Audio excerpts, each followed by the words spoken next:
Our guest today, known as the Supermum, runs a training and recruitment company with the name Supermums. She's also a CEO and Salesforce consultant. Tell us about the story, how you got into the Salesforce ecosystem, first of all. So I became an accidental admin, like I think many people fall into learning about Salesforce. When you were looking for the Salesforce jobs out there, you started as a freelancer first. Yeah, so I worked as a freelance consultant. I sourced my own work, actually. I didn't go for contracts with companies. I can completely feel you, as we are also running a 300 people consultancy here in India, named as Syntexa. Tell us a little bit about Supermums, as you've talked about it. Like, what exactly is this? My background is helping people back into work. Our guest today is known as the Supermum in the Salesforce ecosystem and runs a training and recruitment company with the name Supermums to accelerate the career of women in the tech industry. Along with this, she's also a CEO and Salesforce consultant, a book writer, and a podcaster. With that being said, Heather, thank you so much for being a guest on the Shrey Sharma Show. Well, thank you for having me. It's great to be here. Yeah. So tell us about the story, how you got into the Salesforce ecosystem, first of all, right? I mean, how did you got to know about Salesforce, first of all? Or how was your journey through it? Yeah, no, absolutely. So I became an accidental admin, like I think many people fall into learning about Salesforce.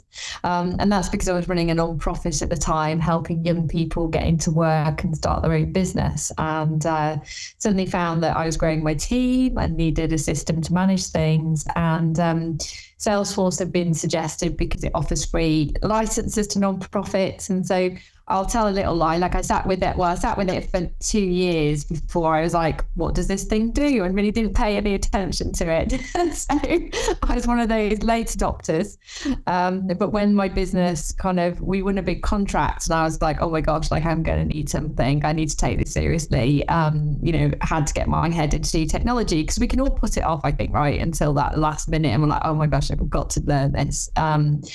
And so I started learning Salesforce and did the admin course, which is a 5-day course. And over the course of having to manage the system, because I was the CEO of this company, of my non-profit, but, I sort of took it on myself to learn Salesforce directly. And I just really enjoyed it. So I did the advanced admin course and I did a consultancy course that they did at the time, which was quite a few years ago and they don't run that now. But I really enjoyed tinkering with the system and building it. And it really transformed my non-profit that was running. So we were able to win a lot more contracts and we went from 5K to 1.3 million in a year turnover because we had all our data correctly, because we had a system to secure our data, to make our because I had a system to keep our data secure. And we were able to market things effectively. So it really did revolutionize how our business operated and our success. And so that gave me that passion to go, actually, if I can help other non-profits adopt Salesforce successfully, it could really help them grow as well.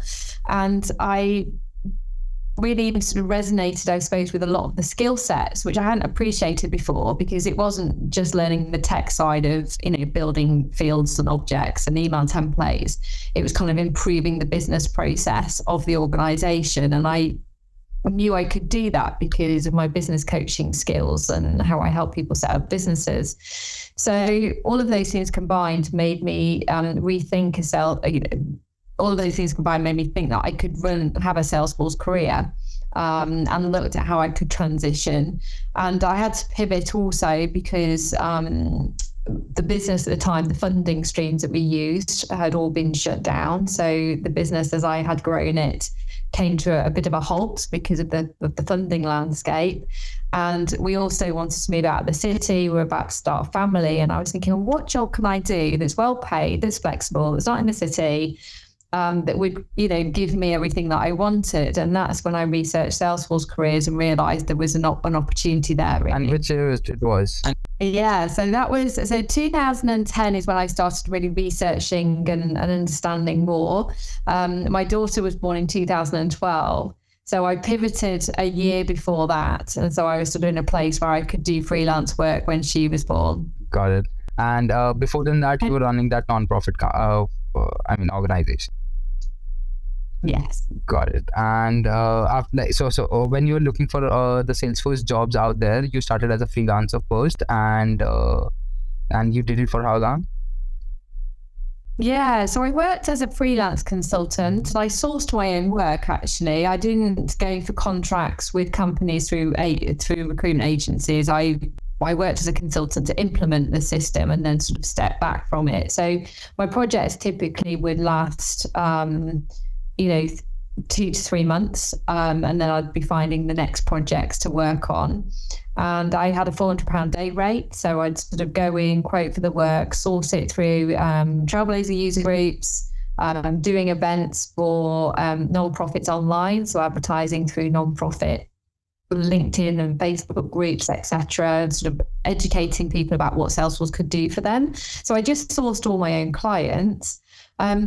And inevitably, it kind of became over successful because then I was trying to work 3 days a week and look after my child the other 2. But then I'd be sat in the car just about to go to a shop and I'd have a client ring me and go, oh, it's not doing this, it's not doing that. And I'm like, baby in the back, like, what do I do? And so I had clients that needed more of my time than I was. And that was then starting to impinge on my flexibility a little bit.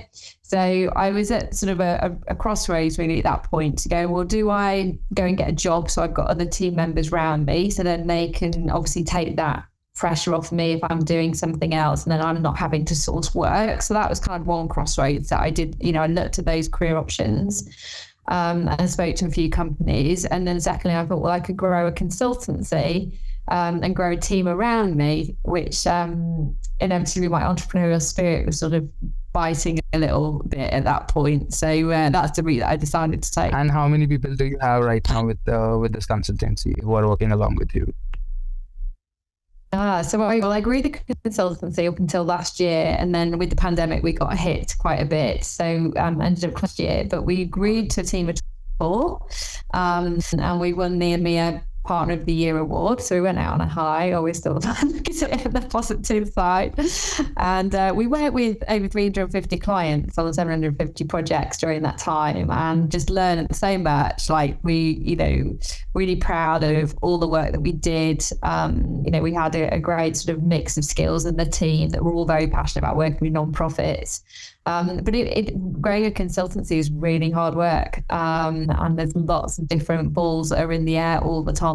And it was a learning experience. It was fantastic to sort of go through that opportunity. But now I focus my time on Supermums and delivering training to other Salesforce professionals, and we also have our recruitment arm that helps talent get into work.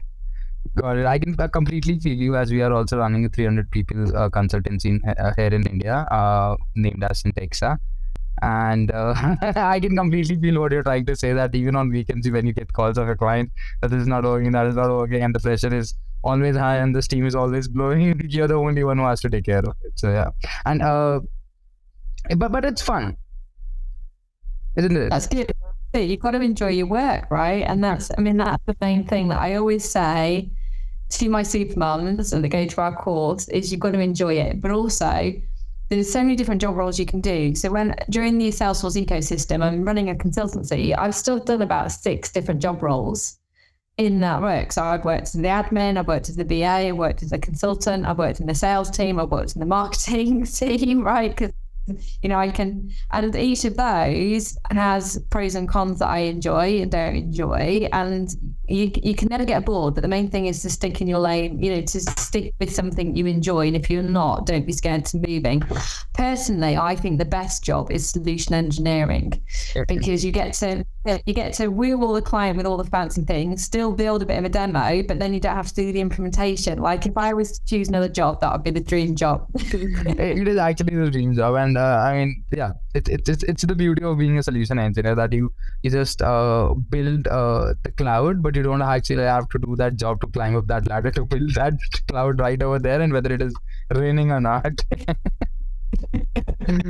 Makes sense. All right. So tell us a little bit about Supermums, as you've talked about it. Like, what exactly is this, and how did it got started? What struck into your mind that I should do something like this?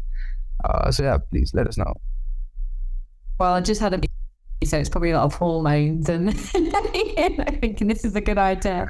No, I had been sat on the idea for a couple of years actually, and I think my background is helping people back into work and starting businesses. So naturally, I'm inclined to help people progress and retrain and launch themselves into new professions. And when I started in the Salesforce industry, and obviously gone through that myself, and after a couple of years working freelance as a mum and juggling things, I was like, actually, there's other women that could do this. It isn't hard. You've just got to learn those new skills, and it's just rethinking through processes and things. Like, there's definitely other people that need to know about these career opportunities. And so initially, I'd sort of wanted to do the idea, but I was focused on growing the consultancy. So obviously I can't do too many things at once. I always have ideas, right? So I have to just sit on them. And we also wanted to see if we could get funding for it. So we didn't have to charge for the courses, but we went to 5 or 6 different funders and couldn't get funding because, one, it was a concept idea, but 2, we weren't working necessarily with just the hardest to reach or disadvantaged women. I didn't want to discriminate. I wanted it to be open to any mother or woman that felt that it was, useful for them. So after I had my second child, I was sort of really getting that pain point of hiring as a consultancy, because I was like, there's not enough talent out here. This is ridiculous. And yet there's so many skilled professional women that need jobs. And so I just got that burning desire to just go, right, well, let's just launch it. We'll charge discounted rates for the training courses and we'll get it out there. So we launched the first course in November 16. We had only 3 people on it, but that was great because it was a starting point. And it's amazing to see where they are now, where those initial sort of trainees are. But since then we just ramped up and accidentally went global because we attracted not just women, we've had dads and non-parents on the courses, and they all feel absolutely included within it, but very supportive of our mission still, which is great. And we've just ramped up since then, really, and attracted people to our course. The course is quite different to anything else that's offered. Nobody else offers our whole complementary skill set. So it does attract people that want a really supportive environment for relaunching their career.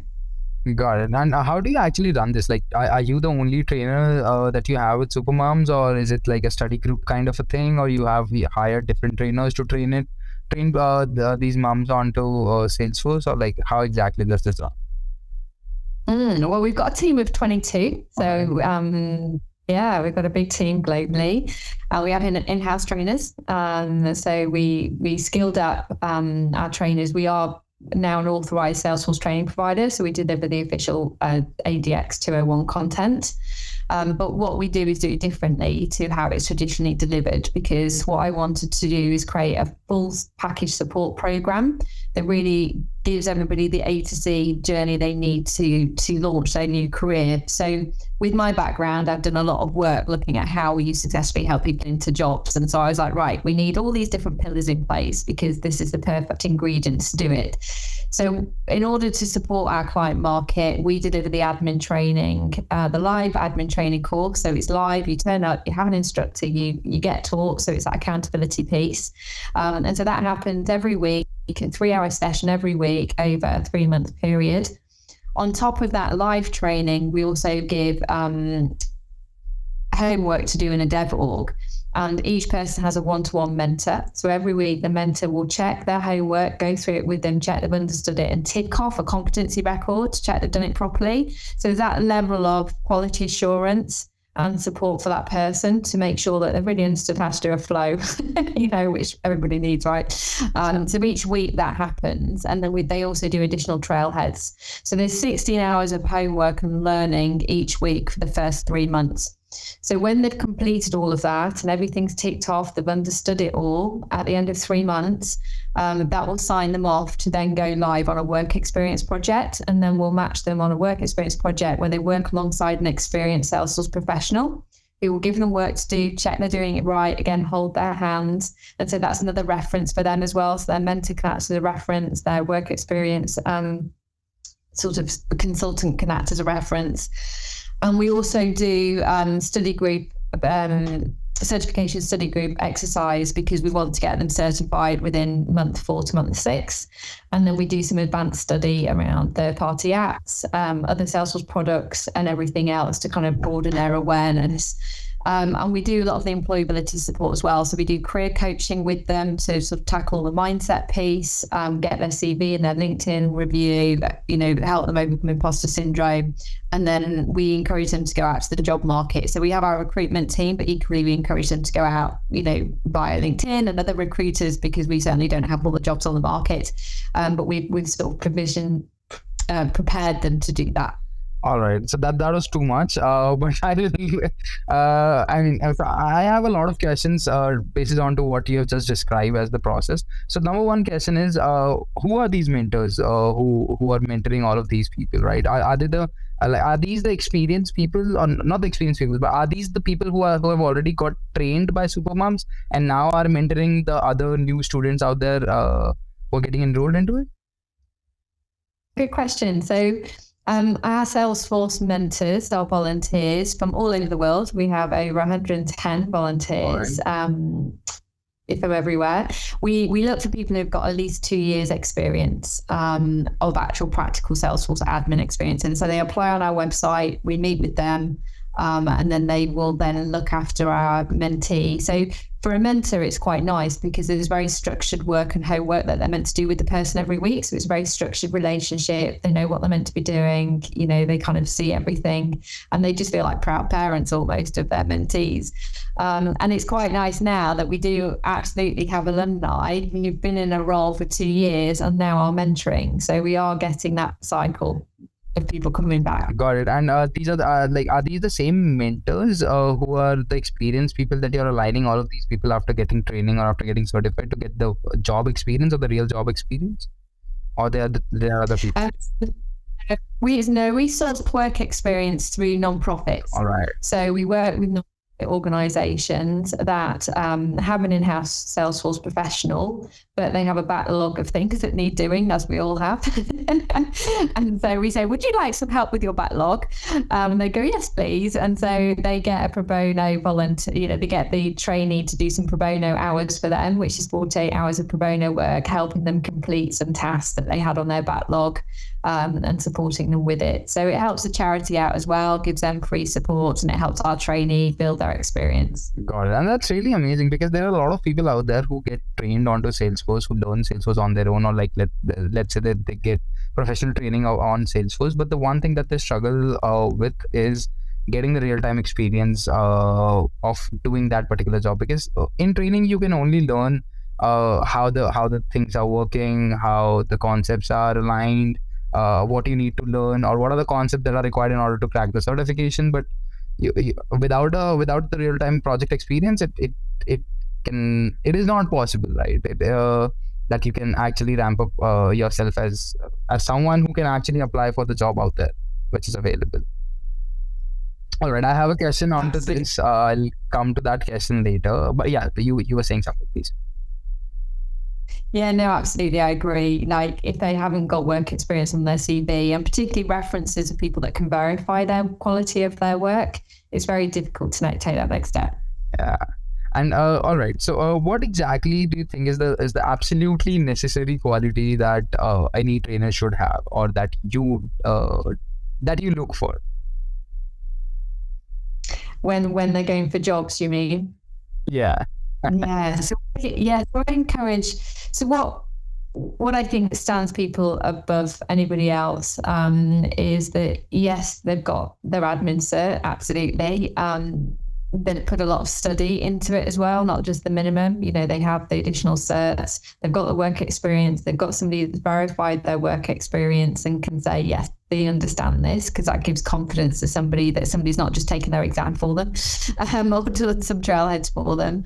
And but I think what creates the added value, because a lot of people can get to that level of, I've all got my admin cert, is get your admin cert hat trick. So it's not that difficult to get your app builder and advanced app on top of it, but they would be your fundamental basics of how to sort of do Salesforce administration.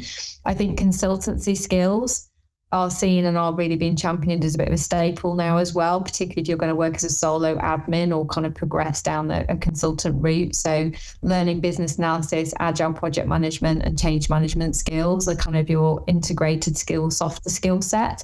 And so I also launched a course. We deliver a course that we've been running for the last 3 years at Supermums on the consultancy skills suite, because I was realizing that a lot of our alumni would benefit from that at a much cheaper price point than they potentially could get if they went and paid for it commercially.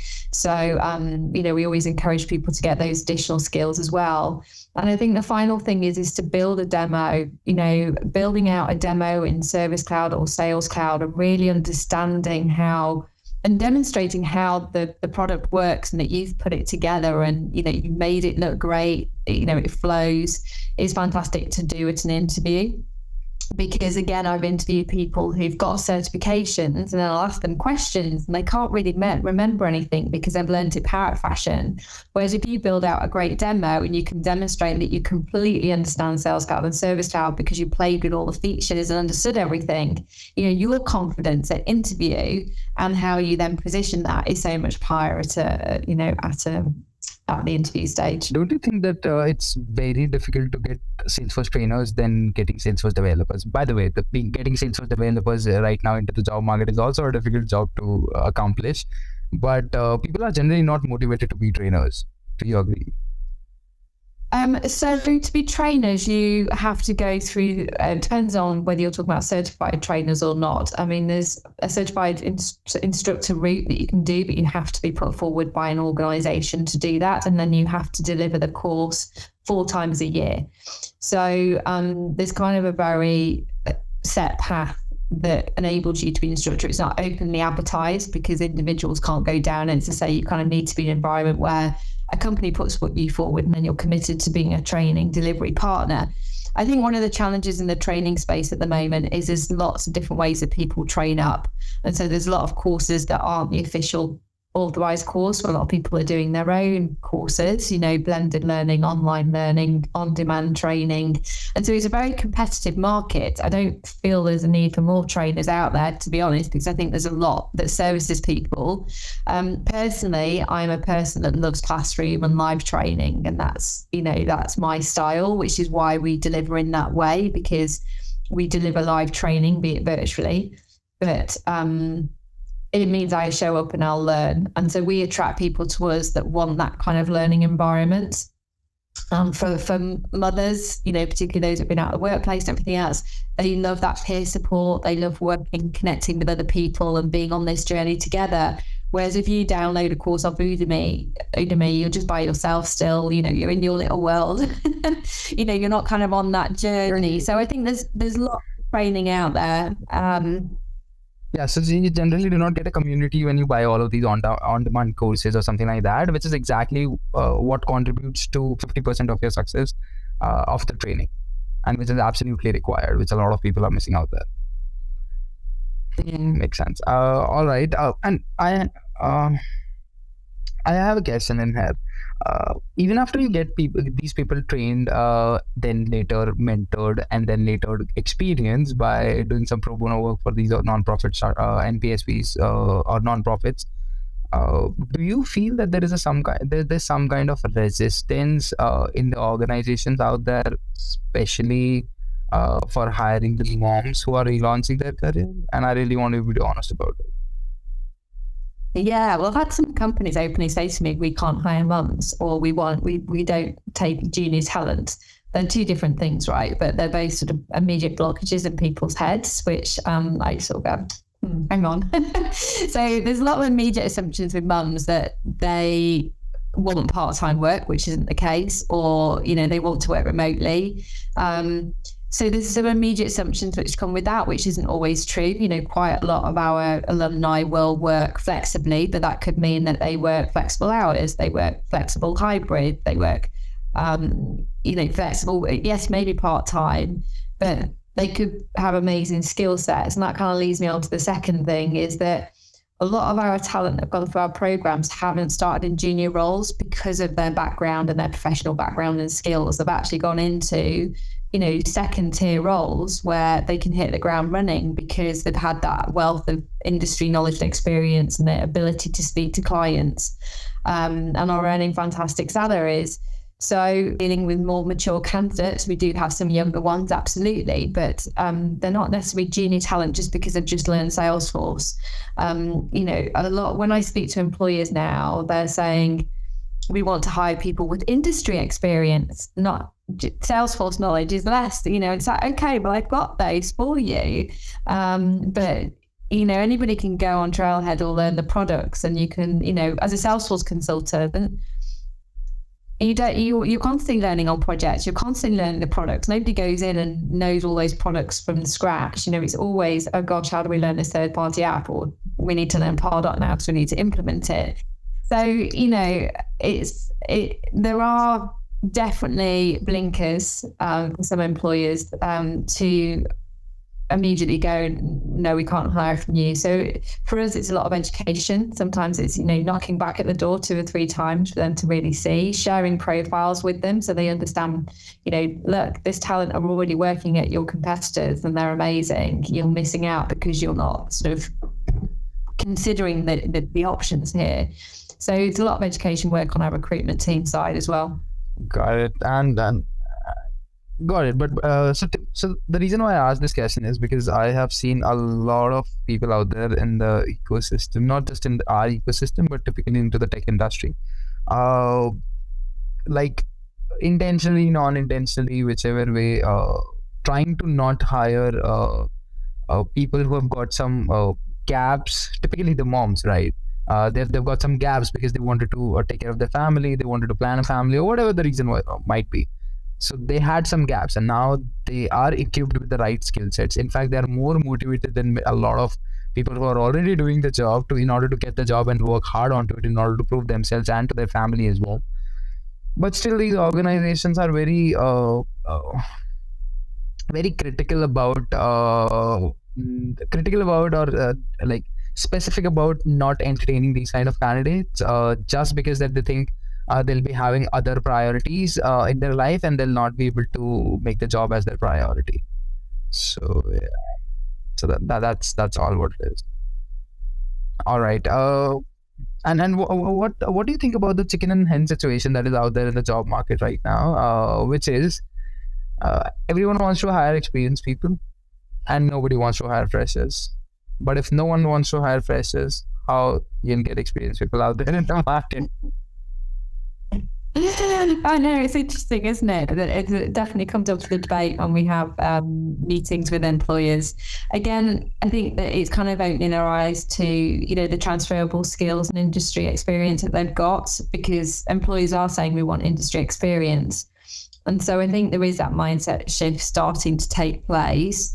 I think the challenge is if they are working in SIs, it's about them hitting the ground running because it's billable work. So they're looking at, well, can we make this model work? Because obviously people are trading up, we've got to kind of, manage that somehow. So I completely understand, the commercial balances with hiring new people. And I think they're working on how do we shift this?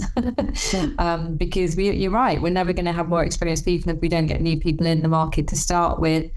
So it is a challenge. It's work in progress. There's attention being placed on it. There are new innovative schemes happening to make a change. But I think it's very much about making sure that the talent that we have that go through our programs, like Supermums, that they present themselves in the best light and they recognize that they have a whole range of skill sets that they can market themselves on, and that they aren't new to Salesforce, but they understand how they can best pitch themselves in. You got it. Following this up, I have a question for you. All right. How can one as a fresher get started, or like how can someone get a head start as a fresher in the Salesforce ecosystem?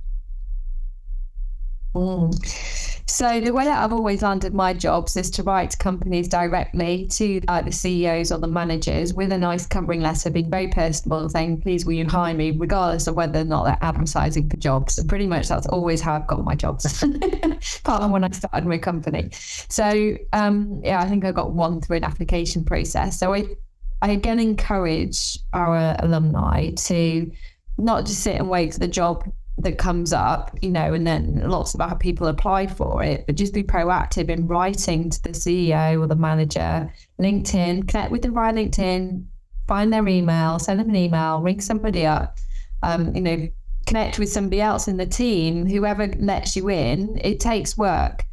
But the reality is, if you show interest to working with that company and saying why, so it shouldn't be like a speculative, there's nothing worse than getting a covering letter that is very bland and not tailored to the company, because they clearly just want any job, not your company. So you've got to be very clear about why do you like their company? What is it that you're impressed about?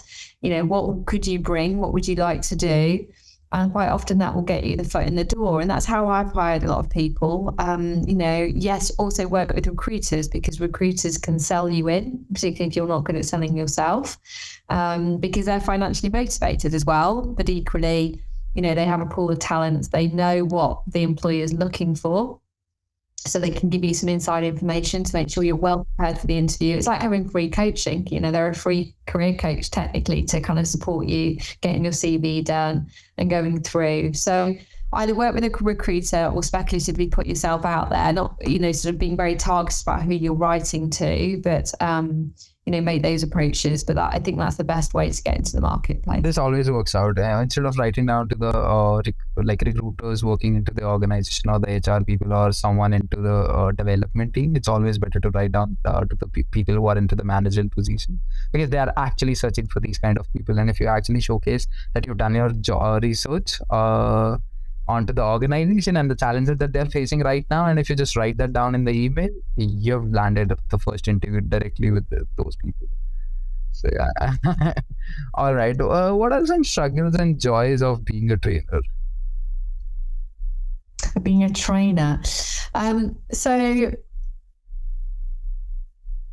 Being a trainer, I think, is really valuable. It's just as a rewarding job when you see what happens at the end of it and what they go on to achieve. So their confidence has increased, or their, they've got their pay rise and everything. So it's very rewarding to see where they get to. I think one of the things that I teach on the consultancy skills course is different learning styles. And everybody learns in different ways.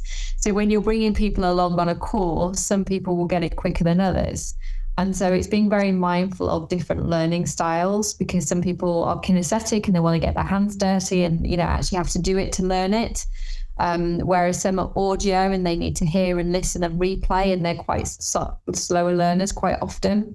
You've got audio digital, they love to read things. And then you've got visual learners that want to see how it works in practice.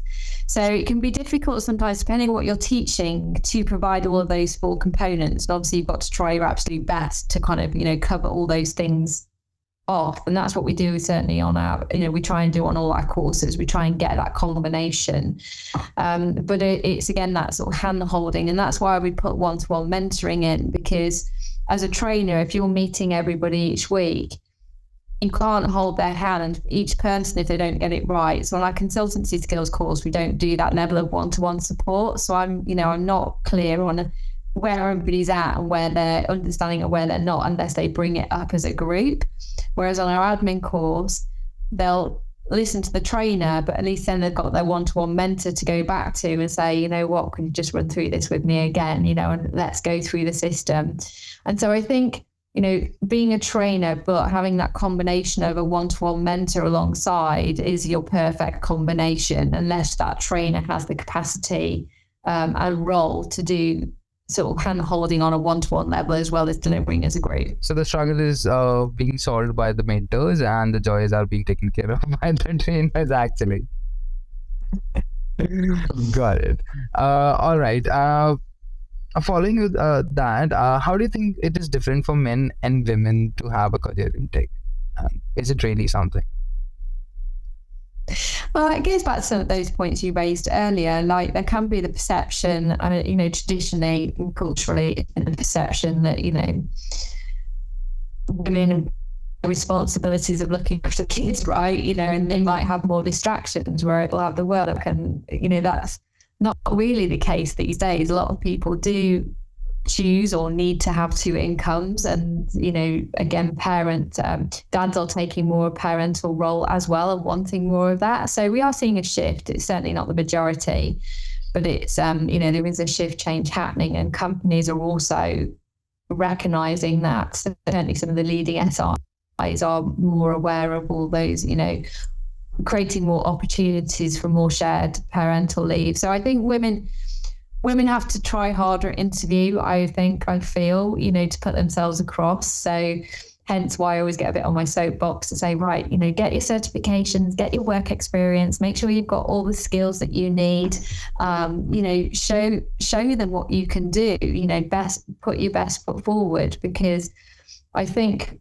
they have to overcome a certain level of stigma that some people might have in their mind. But if they shine at interview and they show that they're passionate, they're eager, they're keen, a lot of our trainees or alumni get hired on their personality and their enthusiasm for learning, and have shown that they've invested in themselves, because the fact that they've been invested in a course means a lot to people. Actually, it's seen as very credible that they've spent money and they've spent that amount of time getting themselves ready for a new career. It shows commitment and that they're ready to do this. So I think it's just really putting yourself out there and selling yourself well that helps women get more of a job, potentially more than a man would have to do in some cases. Got it. What's your take on the equal pay in the tech industry? And if you want to skip this question, you can absolutely do that. Say this again. So what's your take on the equal pay in tech industry? So equal pay, I think it's hard because I don't think there's a Salesforce salary equivalent. I know there's one, that there is a couple that are done that really kind of looks at whether men or women are equal pay or not. But I what I found fantastic is that 50% of Salesforce admins are women, and that was talked about at a Dreamforce conference. And I was like, okay, so we've got an equal playing field here. I think the reality is that men might go for their promotions and push themselves quicker and higher faster than women do, because women might say, oh, I'm quite comfortable here, I know what I'm doing, and not necessarily sort of push themselves for salary increase. So I think it's more of a persona thing as to men might get paid more because they're more generally more bold in their characters and want to progress and sort of negotiate salaries, whereas women sort of wait until they're told that they can have a paid promotion. And so you kind of then that creates a balance, or creates an inequality in the balance necessarily. So I, again, do a lot of work around, encouraging people to think, well, what is your progression plan? What does it mean for you to get from A to B to C? And how you do 1 year increase your pay if they want to, because some women are quite comfortable. If they've got young kids, for example, they might be quite happy staying at a lower level salary and role because that's what suits them. Got it. So what you're trying to say is that it's all about the basic personality of that individual, whether men or women. If they're more agreeable, if they are not competitive and aggressive about basically competitive about their career and their job roles, they tend to be on to the other side of it. And the ones who are towards it may get it if they're working hard towards it and are making sacrifices towards it. So it's not that much related to gender. It's basically the nature of the individual that we are talking about. Yeah. Got it. I loved it. All right. What does it take to become a great Salesforce consultant, which you actually are? So becoming a Salesforce consultant, the next step I say after getting your admin cert, and there's that aspect of admin certs is really those additional skill sets. So I started out going, I'm going to be a freelance consultant and I'm going to do this. I was like, I don't know how to document things, and how do I deal with arguments in the room where somebody's not into Salesforce? And then how do I prioritize things? Their wish list is too long. Oh my God, they haven't got enough budget. And so I was like, struggling with all these aspects. And that's where I quickly became aware of, the professional discipline of business analysis, agile project management, and change management. And I was like, oh, okay, I need to learn all of these things. And I also had looked at what other Salesforce consultants had working for other companies and what qualifications they had, which kind of reinforced, that's how I sort of learned that these were the professional kind of skill sets that people had. So I skilled up in these skill sets, and it's now what I sort of encourage everybody else to do, because what I find is that people don't do those, if people haven't done that training professionally, they're just a bit of Jekyll and Hyde. They don't have a structure. There's no clear documentation. There's no process. I quite often walked into projects where, the client's just been left in a mess because there hasn't been any professional approach to anything. They didn't know what was done or why, because of no documentation. And it's just really a very slapdash way of working as a Salesforce consultant. And it's the reason why Salesforce, the only reason really I would say that Salesforce has ever got a negative impression. So when I walked into an organization, they're like, oh, Salesforce didn't work for us. It's because it hasn't been implemented properly with a proper process. Because if you do professional business analysis and you carry people on that journey in a way that they are enthused, engaged, and educated and empowered in the way that they are being treated through a proper communication strategy, and that's around change management, and they realize they can't have everything, but they're going to prioritize things, and they understand agile, then you're going to have a much better experience of implementation. Plus, you're going to have a better system at the outcome. Plus, you're going to have higher adoption. So it's quite often, Salesforce doesn't work for companies, doesn't get adopted because the people delivering on the project from a Salesforce point of view didn't apply all of those skills. And I would have to say, when I was running my consultancy, if some of those disciplines weren't applied for whatever reason, it's when the project would go wrong. There was never the reason why a project would go wrong. It's because something got missed that should have been done. Then we had to sort of backtrack and sort of, make sure those things were put into place properly. So the softer skill set are so important. It's why Salesforce are now equally putting more weight on those softer skills as opposed to just the technical skills too. And along with the soft skills, do you think the understanding of businesses, how the businesses runs, and all of the things related to different businesses and different industries is also very, very important in order to be a great Salesforce consultant? Yeah, the thing is, you never know how an organization runs until you ask the questions. And that's why I love the business analysis role, right? Because you're just finding out how they run. And once you kind of go into an industry, so I obviously worked in the non-profit sector, was my sector. So it did help that I could speak their language and their lingo. And that's why they hired me a lot of the time. So I always also recommend to our Supermums alumni that they start to work in the Salesforce sector in an industry that they know well, because they'll feel familiar with the language, the KPIs, how the processes, and then they're adopting Salesforce. Now, once you've done that, implemented Salesforce for one organization, a certain industry, then you can go to another and sort of, advise them on what they can do differently as well as other things. But when you're doing business analysis, you're not telling them how to run their company. You're listening to them and telling what Salesforce can do to enhance their technology, enhance their processes. So I don't think it's essential, but it definitely helps.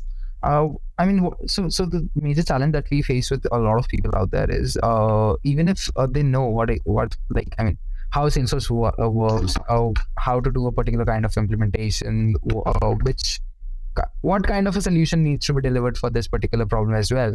But the typical challenge that they face is in understanding how the business actually functions. So is there any other way other than gaining experience to learn about business analysis, or basically understanding about how the businesses are working and running in different industries? I think it's just sitting in those workshops, because as a business analyst, you sit there and say, tell me about your process. And you go into every little bit of detail about how do they run and how do they operate. And so you find out from the customers, from shadowing them, from listening to them, from mapping it out, and then sort of presenting to them, the Service Cloud solution or the Sales Cloud solution that can sort of automate certain bits and elements of it. So I'd always say a company is an expert on their process, but what we bring is a Salesforce solution, and together you then come up. So I would always, with my clients, put scenarios on the table rather than say, oh, you should do it this way. I said, okay, well, if you want to automate tasks, you've got different ways of doing that. You've got these three options, like an email, a dashboard, a task, that comes up on your system. And sort of giving them the power to go, okay, well, that will enhance our process in this way. So I think shadowing, working on projects, working as part of teams, if you feel a little bit out of your depth, once you've worked on one project, you'll kind of know it and understand it. But, that's one of the exciting parts of being a Salesforce consultant is you get to deep dive and see inside all these different businesses and how they operate. Without actually working for all of them. Exactly. Got it. All right. I have one last question for you, and that is, what challenges are you trying to overcome? And how do you measure the success of it? Interesting. So our challenge every day is getting people to understand about the career opportunities. I think there's a lot of skepticism, even in the last week of putting it out there on social media, like, this is a Salesforce career. Have you thought about it? People are like, well, this is a multi-level marketing. And what do you get out of this? And is it really multi-level marketing? I don't know, like, it's really that, but because we're selling Salesforce courses, so they think it's a multi-level arrangement where we're getting the kickback from Salesforce for putting them on their courses, I think. So, it's kind of getting it out there and people believing it, because people also don't believe, like, the salary potential. They're like, you're pulling my leg. You nearly had me fooled. Like, I know these are the comments I've had this week on a post. And so, for somebody who is not in the Salesforce ecosystem at all and doesn't know anybody in the Salesforce ecosystem, it seems too good to be true. It seems too hard to get there. It's like, oh, what is this? So there's a lot of skepticism, and that's our biggest challenge, I think, for workforce development partners, is educating people about it. And we find that the easiest people that convert is because we've had a lot of wives, sisters, brothers, grandmas, come on the course from people who already work in the industry, because they can convince them and educate them about what Salesforce is. Whereas when at Supermums, we're trying to educate people about what Salesforce is and they know nobody else, it's obviously very scary for them and they don't believe it. And there's a lot of skepticism over that. Yeah, skepticism and things like that. So how do we measure that? For us, it's looking at how many people sign up to our free 5-day challenge, because we have a 5-day challenge that they can do that teaches them about the career choice. We offer them a free 30-minute career coaching consultation to learn more about what the career choice is and how it converts. Not many other providers, if any, do that, quite frankly. We're one of the few that do that. So we look at how many we convert off our promotions that we do online and through podcasts and blogs, etc. And our mission at Supermums, I set it up solely to inspire and educate more women to come over into Salesforce sector. So amplification is our term of this year. It's all about amplifying our brand. So for any of those listeners, please do share about Supermums on your social media platforms. We want to spread the word far and wide about what a career can offer people, and just get more people into this space, because we're really short of talent. Got it. Well, we'll help you do that with our channels and everything, to spread more knowledge about Supermums as well as the Salesforce careers that they can build along with you.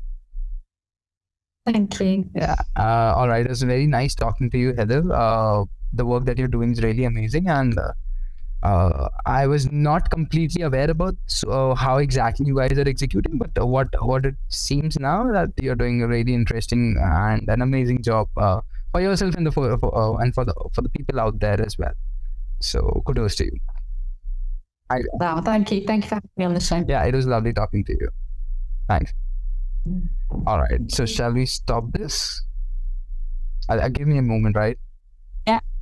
No, it's good. All right, now the recording is stopped.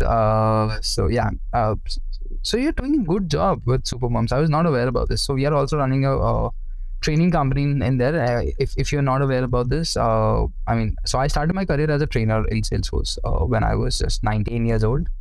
And I then started the Salesforce channel and everything. And then we started creating content onto it, and then eventually ramped up. Now moved on completely to Syntexa. But yeah, that's what we are trying to do. And that's what it is. So so this is the first time I was having a podcast with someone who is into the training business, and I was really excited to do that. It was really. I was going to say, are you running a consultancy now? Yeah. So we are running Syntexa. We've got like almost 300 people working with us in India. So yeah, and this S2 Labs training company is also something that we are running alongside Syntex. So there are these two companies that we're taking care of, and along with this, there is Salesforce Hulk channel, of course. So yeah, these are a couple of things that we are trying to manage. Well, that's great. That's well done. I mean, growing a consultancy is 300 people. Do you work with? Do you do offshore work, or are you working predominantly for companies in India? No. So, in fact, 70 to 80% of our clients is are not from India, because majority of the companies in India cannot actually afford the licenses of Salesforce. So, but the ones who can, we still do the work for them. But yeah, a lot of work that we do in here is from our clients that are in different countries, typically from US. So yeah, that's what it is. That's amazing. Well done. It's certainly hard work running a consultancy. It's so difficult. It's very difficult. But yeah, it's fun. It's fun doing it, and at least at least at the age when I can actually do it. So, with time, I can clearly see it only gets difficult.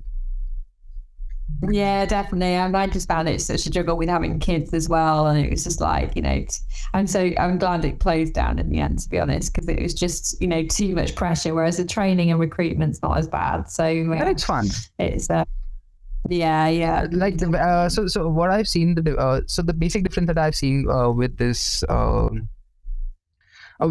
training company and the consultancy is that when project goes live, you get a sigh, you get a deep breath, and you want to take a leave. But on the other hand, when you're training people and when you get see the results with the people that you have trained, you get a sense of satisfaction, which is not there when you are actually delivering a project. Yeah, a project, you never really off it, are you? It's always on there. Whereas recruitment, you're just placing somebody and they get on with it, and you have no fallback. It's like, if they don't do a good job, it's not your fault. Yeah, that's what it is. So it's fun doing training people and then getting them up for their life. Right? All right. Do you have any questions for me? No, but it was lovely to meet you, and well done on everything you've achieved. It's fantastic, and it's always inspiring to see what other people have done. So well done. Thank you. It was lovely talking to you. We'll definitely try to connect later on as well. If there's any way we can help you out, then please feel free to reach out. And yeah, that's it. Brilliant. Thanks so much. Have a lovely day. Yeah, you too. Have a happy holiday and Merry Christmas. Thank you.